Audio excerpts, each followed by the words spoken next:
Bueno, me gustaría comenzar justamente con el artículo primero constitucional. Hay que recordar que la reforma del 10 de junio de 2011 en materia constitucional, en el párrafo primero, que a la letra dice, todas las personas gozarán de los derechos humanos. Aquí ya no vamos a hablar de gobernados, no vamos a hablar de habitantes, vamos a tener el término personas. Y para referirnos a cualquier persona, lo más importante es que nos refiramos a ellas como personas. Entonces, en materia de derechos humanos o de derechos fundamentales, vamos a intentar eliminar el término menores, se llaman niños, niñas o adolescentes, porque el término correcto sería menores de edad, pero se acorta, se llaman menores, o adultos mayores. Si queremos englobar a todos sin distinción, sin discriminación, nos vamos a referir a ellos como personas. En materia de juicio de amparo va a ser el justiciable o el gobernado, el quejoso en su defecto, pero para materia de derechos humanos, personas.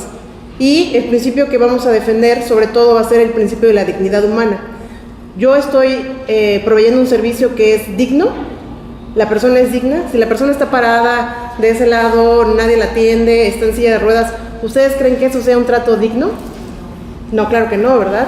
Sobre todo si es una persona con discapacidad, por supuesto que no, es cederle el asiento igual a los adultos mayores. Entonces aquí la parte más importante es que entendamos que este concepto va a ser el concepto de personas, para referirnos a ellos. Y en la medida de lo posible eliminen la palabra menores, se va a tratar de niños, niñas y adolescentes. Es lo más inclusivo. Inténtanla eliminar, sobre todo en su vocabulario. Es lo más importante, que nuestro vocabulario ya incluya esos nuevos términos. Entonces, gozará de todos los derechos humanos reconocidos en esa Constitución y en los tratados internacionales de los que el Estado mexicano sea parte, así como de las garantías para su protección, cuyo ejercicio no podrá restringirse ni suspenderse salvo en casos y bajo las condiciones que esta Constitución establece. Todas las personas. Esto quiere decir que la declaración que tuvimos por parte del el canciller mexicano, el secretario de Relaciones Exteriores, sobre que de los niños migrantes que estaban en Estados Unidos, solamente teníamos 2 niños, ¿era importante? Sí, porque solamente había 2 niños mexicanos.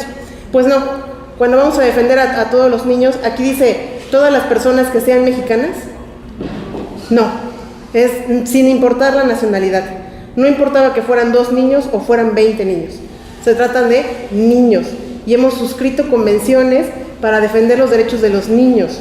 Y si la última frontera es la frontera mexicana, tenemos que defender a todos los niños sin importar la nacionalidad. Es que como son guatemaltecos, pues no importa. Hay que eliminar esos prejuicios de nuestro discurso jurídico, por favor. Hay que eliminarlo. Hay que checar si en primer lugar, si lo que vamos a defender se tratan, de derechos humanos y cómo lo estoy defendiendo. Es que entonces, si no es oaxaqueño, pues no lo voy a defender. No, es mexicano, no importa, es persona. Entonces, por favor, en estos términos hay que eliminar cualquier tipo de discriminación. Sí, sobre todo desde el pensamiento jurídico, desde el pensamiento propio. Bueno, por favor, la fecha es muy importante. Hay que recordar que es del 10 de junio del 2011, es la fecha de publicación, 10 y 11 de junio de 2011. Es muy importante. A partir del 10 de junio de 2011 cambió la forma en que nosotros vamos a ver la Constitución. Hay que recordar que el juicio de amparo justamente es parte muy importante de la nueva ciencia jurídica que se va a llamar Derecho Procesal Constitucional. El párrafo segundo, las normas relativas a los derechos humanos se interpretarán de conformidad con esta Constitución y con los tratados internacionales de la materia, favoreciendo en todo tiempo a la persona la protección más amplia. La persona es la dignidad humana y la protección más amplia. Esto quiere decir que si yo tengo una persona con discapacidad y tengo un término, y el término puede ser de 15 o 30 días, ¿cuántos días le debería dar yo si estoy en la posibilidad de ampliarle o reducirle un término? ¿Cuál sería la protección más amplia? ¿15 o 30 días? 30 días, ¿verdad? Si en mis funciones, si en mi esfera de acción jurídica le puedo dar más tiempo a una persona del grupo vulnerable, que puede ser niños, niñas, adolescentes, personas migrantes, mujeres o personas pobres, siempre les debo dar la protección más amplia porque es más difícil para ellos ejercer sus derechos. Entonces, aquí hay una pregunta muy explícita. Si yo le tengo que conceder un término entre 15, establece en alguna ley X, Se le puede dar de 15 a 45 días. ¿Cuántos días les podría dar yo? 45. Bueno, dependiendo de las funciones y de que si me van a pasar, si el jefe me va a aprobar lo que yo le voy a mandar, ¿verdad? Entonces hay que negociarlo con el jefe. Oiga, es que fue un diplomado y dicen que le debo dar la protección más amplia. A ver si no 15, pero si quiera 20, ¿no? Si quiera otorgarle un plazo más amplio. Empieza desde ahí, desde la forma en que van a contestar las promociones. Bueno, párrafo tercero. Todas las autoridades, en el ámbito de sus competencias, tienen la obligación de promover, respetar, proteger y garantizar los derechos humanos de conformidad con los principios de universalidad, interdependencia, indivisibilidad y progresividad. En consecuencia, el Estado deberá prevenir, investigar, sancionar y reparar las violaciones a los derechos humanos en los términos que establezca la ley. ¿Acaso el párrafo dice solamente los directores? ¿Solamente el titular, no el adjunto? ¿Solamente el encargado de despacho? Tenemos ya ahora una muy bonita que se llama el encargado de despacho. Es que yo no tengo facultades para firmarte, licenciado, discúlpame, es que solamente estoy de encargado de despacho. Todas las autoridades, en el ámbito de sus competencias en materia de derechos humanos, tienen la obligación de promover, respetar, garantizar, darle la asesoría, darle el servicio a las personas en materia de derechos humanos. No, en el ámbito de sus competencias, pero todas las autoridades, todo aquel que funja como autoridad. Esto quiere decir que si en la puerta tengo a un oficial y veo a una persona con discapacidad, ¿qué sería lo más humano? Si tengo una institución más o menos fuerte, soy parte de gobierno, pues tener una silla de ruedas para él, que no existan escaleras, que también existe una rampa para que él pueda acceder. Desde ahí vamos a tener que todas las autoridades en el ámbito de sus competencias. ¿Ok? No, aquí no establece encargado de despacho, director, subdirector. Es que necesitamos a alguien que tenga capacidad de decisión. No.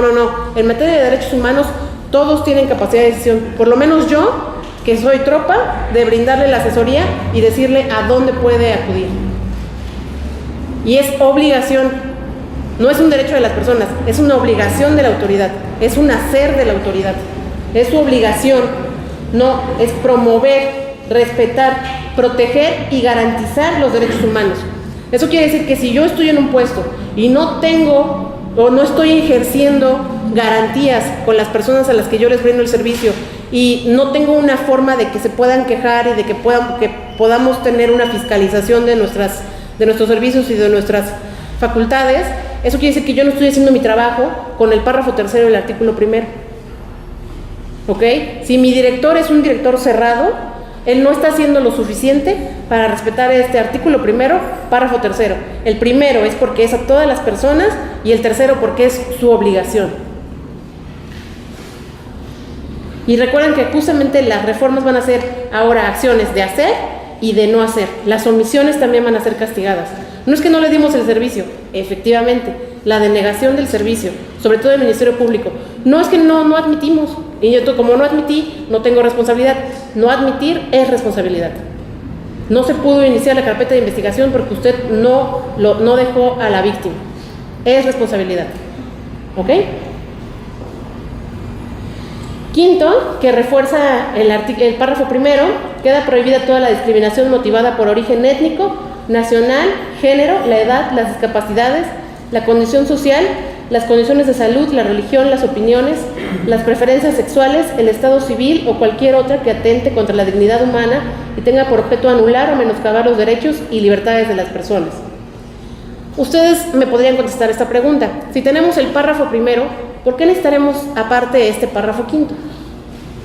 Si ya quedó establecido que todas las personas gozarán de esos derechos, ¿por qué necesito especificarlo en el párrafo quinto?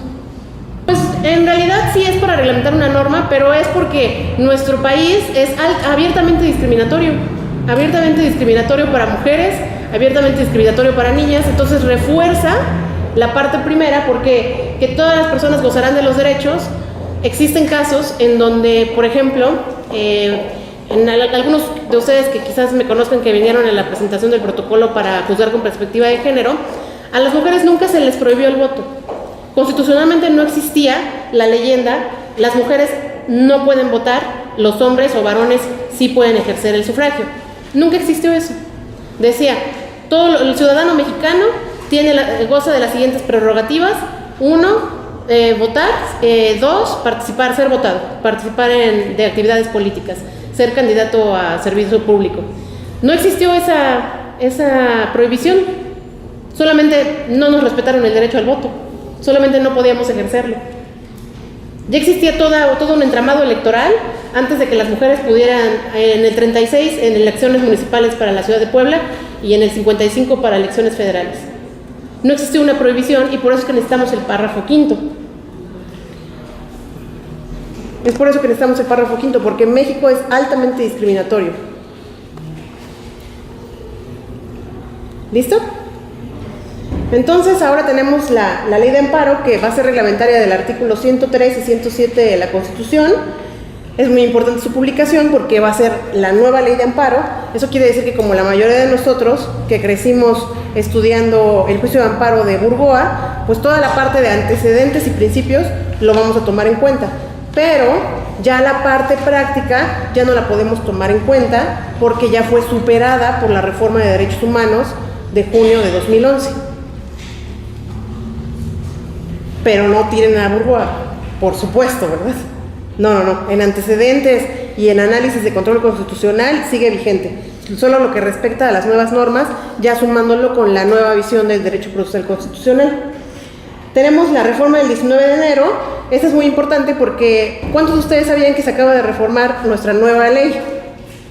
No, también fue una sorpresa para mí. Efectivamente, con respecto a los días hábiles para la promoción, para que yo pueda ejercer el amparo, no por las excepciones, no el penal sigue siendo 24 horas hábiles todos los días, en cualquier momento que pueda existir alguna detención hacia una persona, pero para otro tipo de amparos, los días de promoción ya van a ser días hábiles. El artículo 19 versus el artículo 20. Sí, el artículo 19 establece cuáles son los días hábiles para la promoción y el artículo 20 establece que en caso de privación de la libertad van a ser hábiles todos los días, como siempre lo hemos tenido. Y es la nueva, tuvo otra reforma ahorita el 15 de junio, pero es con respecto a las telecomunicaciones. Si alguno se dedica a telecomunicaciones, hay incluso otra reforma el 15 de junio. Y el articulado, que el artículo primero nos establece el concepto de juicio de amparo y el segundo nos establece los tipos, si va a ser directo o va a ser indirecto. Perfecto. Estos son los mecanismos de defensa que tenemos en México. Nosotros vamos a hablar hoy del primero, que es el juicio de amparo. Este es todo el mecanismo de defensa constitucional que tenemos en México. Y hoy solamente vamos a ver este chiquito el juicio de amparo, ¿verdad? No es enorme, pero la defensa que ya tenemos de la Constitución tiene todos estos. Se van a dividir en dos grandes grupos. Y por favor, este esquema necesito que lo copien y lo tengan muy claro en su mente, porque se trata de toda la defensa que tiene el gobernado para órganos internos de control, para en caso de seguridad social con el IMSS, ISSSTE, en caso cualquiera. Ahorita vamos a ir analizando uno por uno, si es que yo soy diputado, si soy senador, etcétera. Este cuadro lo deben tener en su cabeza, claro, se lo deben saber de memoria. Este cuadro es lo más importante porque establece dónde está el juicio de amparo y qué es el derecho procesal constitucional. El derecho procesal constitucional justamente va a ser la nueva ciencia jurídica que se va a encargar de la defensa, de las garantías que tienen las personas para defender sus derechos, todas las personas. Y es una obligación del Estado generar esos mecanismos de defensa. No solamente las personas que puedan acceder a esos recursos, sino que el Estado lo establezca como garantía para que cree estas instituciones para que las personas puedan defender sus derechos. Muy bien, entonces vamos a tener dos tipos, de los derechos fundamentales y de defensa constitucional, el que tienen del lado derecho. Los primeros van a ser jurisdiccionales, esto quiere decir ante el Poder Judicial, y los segundos van a ser no jurisdiccionales, que van a ser organismos autónomos. El primero es el juicio de amparo, que es lo que vamos a ver, es lo que van a ver en todo el diplomado, y vamos a verlo, por supuesto, estos 2 días, y los no jurisdiccionales, que son recomendaciones no vinculatorias de la CNDH, es el artículo 102, apartado B, constitucional, las procuradurías indígenas, o también se pueden llamar de defensa de los indígenas, también Profeco, Conducef, CONAPRED. Por ejemplo, de lo que sucede ahora en internet con youtubers, o si acaso existe una declaración abiertamente discriminatoria en la televisión, CONAPRED de oficio puede mandar a llamar a la persona y establecer cuáles son los alcances de que su declaración discriminatoria tuvo y que tenga solución con las personas afectadas. Y honestamente no quiero decir algún apelativo feo, no es mi idea promocionarlo, pero CONAPRED puede ser para autoridades o particulares. Esos alcances tiene. Y puede ser de oficio. Por ejemplo, la diferencia entre el juicio de amparo y las recomendaciones no vinculatorias es que el juicio de amparo siempre, por principio, va a ser a petición de parte. Y las recomendaciones no vinculatorias vinculatorias de la CNDH van a ser de oficio o a petición de parte. Y bueno, obviamente de la CNDH es el ejemplo, pero tenemos a todas las Procuradurías de Defensa de Derechos Humanos de todo el país. Muy bien, y vamos a tener otros amplísimos, que es la acción de inconstitucionalidad, que está en el 105 fracción segunda, la controversia constitucional, 105 fracción primera, los procedimientos electorales, justicia constitucional electoral, del artículo 99, que justamente estas son las últimas reformas para fiscalizar los partidos políticos. Y por último, el juicio político, que es el artículo 110 referente a la responsabilidad de servidores públicos. Todos estos mecanismos, todos, sirven justamente para eso, como derecho de que las personas puedan hacer valer sus derechos y como garantía que es la obligación del Estado de generar mecanismos en donde ellos puedan ejercer esos derechos, el respeto de esos derechos. Porque la simple declaración de todas las personas gozarán de sus derechos en 100 años, en 200 años prácticamente, no ha sido posible llevarla así de forma declarativa. Necesitamos reformas opresivas y ahora también amplísimas para que esas diferencias ya no se puedan dar. Y tan es así que la candidata independiente, Marichuy, recibió cualquier cantidad de insultos vía Twitter, vía Facebook, vía cualquier vía, porque era indígena y porque no estaba preparada para acceder al cargo. Entonces, la discriminación y el clasismo sí existe en nuestro país y estos son los mecanismos para defenderlos. Si una persona pública hubiera hecho esa declaración discriminatoria, CONAPRED de oficio hubiese mandado a llamar a la persona.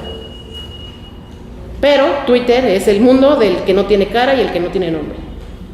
O el nombre que tiene es falso. Sí, de oficio. Imagínense qué facultades tienen. Facultades amplísimas. De los principales antecedentes que tenemos de la figura, ¿desde cuándo está el juicio de amparo a nivel constitucional en nuestro país? Cuando yo nací ya estaba.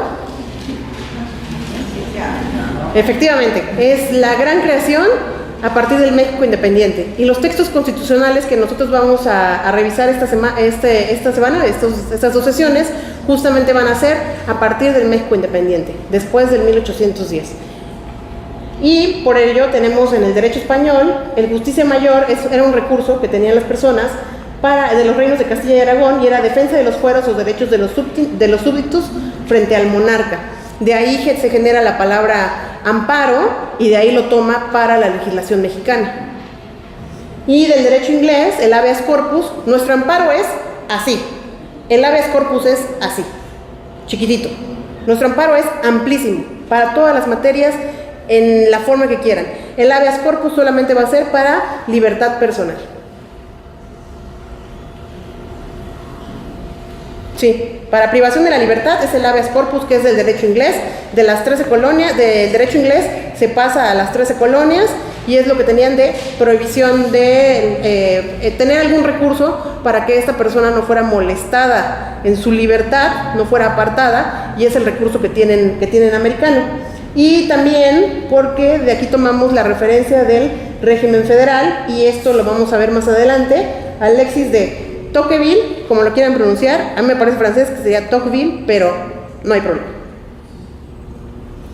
Ahora bien, los textos constitucionales que yo voy a tomar en cuenta, no las constituciones de Cádiz, porque la Constitución de Cádiz es española y nosotros ya no somos españoles, entonces como México independiente, pero van a tener a muchos autores que las tomen en cuenta, sobre todo porque la Constitución de Cádiz siguió vigente hasta el 1821, probablemente después, 22, 23, 24, todavía después de nuestra acta de independencia. Es increíble, pero no constituye un texto constitucional como México independiente, obviamente. Entonces todos sus comentarios de la Real Academia Española establece, la Real Academia Española puede establecer en su territorio, pero aquí México es independiente y tiene una Academia Mexicana de la Lengua. Sí, entonces hay que ir cambiando estos estereotipos que tenemos de quién es institución y quién no es institución. Ustedes defienden el federalismo en este país, defienden las instituciones que tenemos. Y no, la verdad es que la Academia Mexicana de la Lengua toma los ejemplos o cualquier estudio que saca la Real Academia Española. Pero existe una Academia Mexicana. Entonces es por eso que si todos vamos a estar envueltos en la bandera, vamos a tomar a partir de los sentimientos de la nación y no así de la Constitución de Cádiz, o constituciones de Cádiz, como también se les llama. Los sentimientos de la nación, por favor, les suplico que cuando estén en su casa revisen cuáles son los sentimientos de la nación y los lean. Son 24 puntos en 3 hojas, sencillitos de leer, no son extensos. Los sentimientos de la nación son del 14 de septiembre de 1813 y en 24 puntos Morelos establecía los derechos amplísimos, libertarios para todos y una forma de que el control constitucional estuviera en el Supremo Poder Judicial. Para la Constitución de Apatzingán del 22 de octubre de 1814, obviamente ya se establece la forma, el nacimiento del Estado mexicano y ya tenemos el Acta de Independencia del Plan de Iguala el 28 de septiembre de 1821. Y aunque sí establecía responsabilidades para los servidores públicos, no establecía una forma de defensa, un juicio en el que la persona pudiera ejercitar. Y es más, en todos estos textos constitucionales